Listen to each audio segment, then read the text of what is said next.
This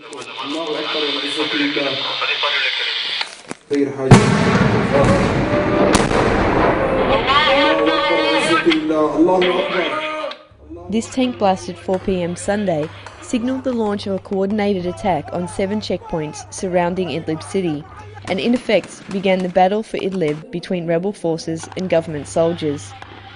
Idlib city and a few smaller towns that surround it form the last remaining stronghold of government forces in the Idlib province. The ambush opened a key route into the city and isolated the Idlib central prison, which is under siege by rebel forces.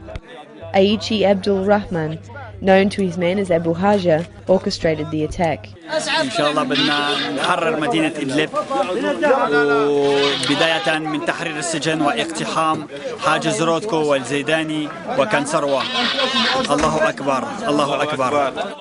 Prior to the attack, the men gathered for instructions.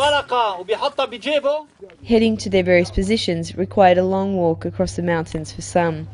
5 teams waited in ambush, surrounding the checkpoint from all sides. The various teams are now in position throughout this area. To our right is the Rodco checkpoint, to the left the prison. It's around 600 metres between the two. We're just waiting for the initial tank fire, which will signal the beginning of the attack.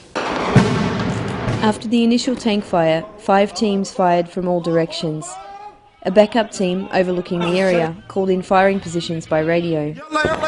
Abu Haja launched the ground attack with just 30 men from Sukur al-Sham brigades. Within 30 minutes, they penetrated the heavily guarded area, seizing 3 working tanks, ammunition and 12 prisoners. The mission took several weeks to plan. Surveillance video was captured and analysed, and positions planned out. The positions of each team was then scouted on foot. Ammunition had to be gathered and weapons tested. As the sun set behind them, the men celebrated their victory. Sukur al-Sham lost 2 men in the attack, with 3 injured. Details of the other checkpoint attacks are slowly filtering in. If opposition forces gain victory over the entire city, Idlib will be the first province to be ruled by the new Syrian coalition government. On location in Idlib, Syria, this is Tracy Shelton for Global Post.